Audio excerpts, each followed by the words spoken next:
अस्सलाम वालेकुम जी, की हाल है दोस्तों? ठीक हो? अज मैं आया हूँ नौशहरा विरका तो इन्हें मेरे छोटे वीर दाऊद साहब जिन्हों के नाल मेरी तकरीबन 15-16 साल बाद मुलाकात हुई है।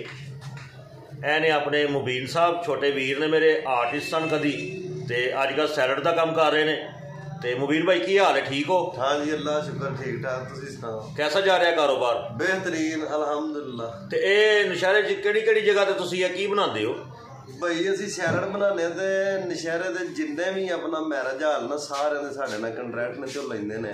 उस तो इलावा होर मतलब दोस्त अहबाब पूरे पंजाब च डिलीवरी हर शहर साडी। मसलन कि किसी शहर का भी बंदा तुहाडे जिहड़ा ना पंजाब दे विचों तुहाडे नाल राबता करना चाहे तो तुसीं उहनूं उत्थे पहुंचा देवोगे? हाँ जी बिल्कुल, असीं डिलीवरी पहुंचा दिंदे। अज भी साडा शेखपुरे गया सैलड। उस तो इलावा लाहौर, कामों की, गुजरांवाला, हफसाबाद, सियालकोट जांदे रहीदा सारे। तो सैलड च किहड़ी चीज़ बनती है? भाई सैलड च 52 वैरायटियां ने मुख्तलिफ किस्म दियां ते असीं ना सिलैक्टिव आइटमां दिन्ने आ। कोई बंदा अपनी चॉइस ना जो भी सानू कहे असीं बना देवांगे उन्हां नूं। मसलन कि 52 आइटमां ने सैलड दे विच? हाँ जी। वाह जी वाह। ये सन जी साडे मुबीन साहब ते ए दाऊद साहब साडे जिहड़े ने ना फोन सो रहे ने, मसरूफ ने। इन्हां दा काम है फ्लैक्सा दा जिहड़े मगर लगे ने देखो।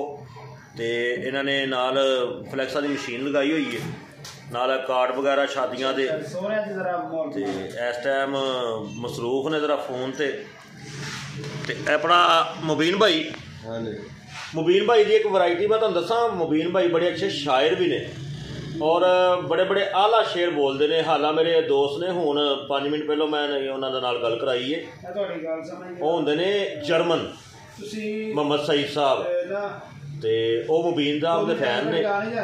तो उन्होंने मुबीन साहब ने गल की है। मुबीन साहब तुहानूं सईद भाई नाल गल करके कैसा लगा है? जनाब बड़ा मजा आया। तो बड़े वो जिहड़े ने ना अपना अदबी शख्सियत ने ते सुखन शनास बंदे ने। इंशाअल्लाह उन्हां दे नाल नेक्स्ट टाइम। और सुखन सनाक की सानू भी दस दिओ। सुखन सनाक कई बंदे मोटे जेहन दे हुंदे ने, शेरो शायरी नूं समझण वाले बंदे ने। अच्छा समझन सोचन समझण वाले ने। मैं कहा पता नहीं सुखन सनाक की है कि सुजे ने। आहो, तो कोई अच्छा जिहा शेर सुना दिओ जरा अपने साडे चाहण वाले जिहड़े देखण दे ने।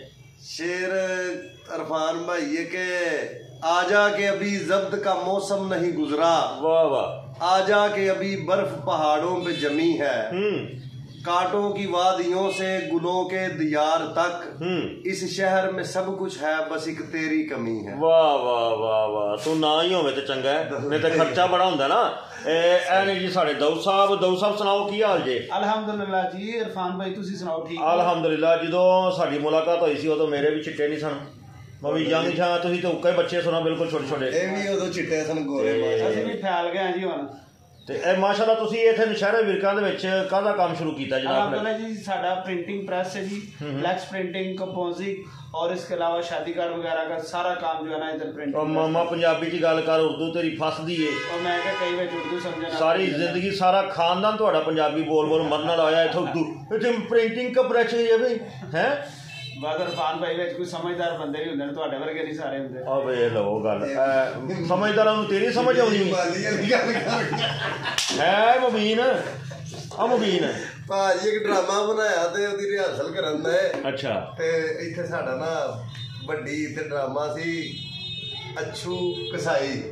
अच्छू कसाई ड्रामा ओदे च मैं अच्छू कसाई सा ते दाऊद भाई ने शीमेल दा किरदार दा कीता जी। अच्छा। ते शफीक माली नाल रिहर्सल करन दे असीं। साडे सीनियर आर्टिस्ट आ शफीक माली, ओ मौलवी साहब सन। ते उदों ना सामा दा बड़ा दौर दौर सामा मिला दिंदा। ते दाऊद ने जुगत ना विचों रिहर्सल च नहीं सी ओ हैगी ते मैनूं आंदा वेखी नूं मैं स्टेज ते जुगत मारनी है ते माली दा हाल वेखी। उत्थे कोई गल होई ते बोलू आंदा बह जा सामा दी आखरी निशानी है, मैनूं पता तेरा होए होए। शफीक माली गुस्सा कर गए भाजी इस गल दा, गुस्सा कर गया ये तू मैनूं किधर दी गल सुना दी। किसी दौर दे विच आर्टिस्ट भी रहे ने दोवें वीर मेरे, हल्ले भी ने। अजकल जरा मसरूफ हो गए ने क्योंकि अजकल हालात जिस तरह दे हैगे ने, हर बंदे नूं भजना सही है, किसी को इन्ना टाइम ही कोई नहीं। क्यों जी दाऊद साहब जी? इसे तरह इरफान भाई हर बंदा मसरूफ हो गया है अपने अपने कारोबार हो गया, लेकिन जरासीम नहीं मारते इंसान दे इरफान भाई। बिल्कुल सही है। आर्टिस्ट बिल्कुल जो ना मरदे दम तक आर्टिस्ट रहिंदा है, होवे आर्टिस्ट। तो बाकी मेरे दोस्त ने जी, किसी ने दोस्त ने सैलड वगैरह बनाना होवे ਤੁਸੀਂ ਮੈਨੂੰ ਮੈਸੇਜ ਕਰ ਦਿਓ, ਮੈਂ ਮੁਬੀਨ ਭਾਈ ਦਾ ਨੰਬਰ ਦੇ ਦੇਵਾਂਗਾ ਤੁਹਾਨੂੰ। ਮਗਰ ਇਹ ਨਾ ਹੋਵੇ ਕਿ ਤੁਸੀਂ ਹੁਣ ਸੱਖਰ ਕਹਿ ਦਿਓ ਸਾਨੂੰ ਕਿ ਸਿੰਧ 'ਚ ਸਾਨੂੰ ਪਹੁੰਚਾਉਣਾ ਜੀ। ਕੋਈ ਨਹੀਂ, ਅਸੀਂ ਕਿਰਾਇਆ ਅਗਲਿਆਂ ਦਾ ਹੀ ਹੁੰਦਾ ਭਾਈ, ਭਾਵੇਂ ਸਾਡੇ ਕੋਲ ਇੰਡੀਆ ਮੰਗਵਾ ਲੈਣ। ਅੱਛਾ ਜੀ, ਚਲੋ ਜੀ ਠੀਕ ਹੈ ਜਨਾਬ, ਆਪਣਾ ਖਿਆਲ ਰੱਖਣਾ। ਅੱਜ ਦਾ ਵੀ ਹੋ ਗਿਆ ਜਨਾਬ, ਅੱਲਾ ਹਾਫਿਜ਼।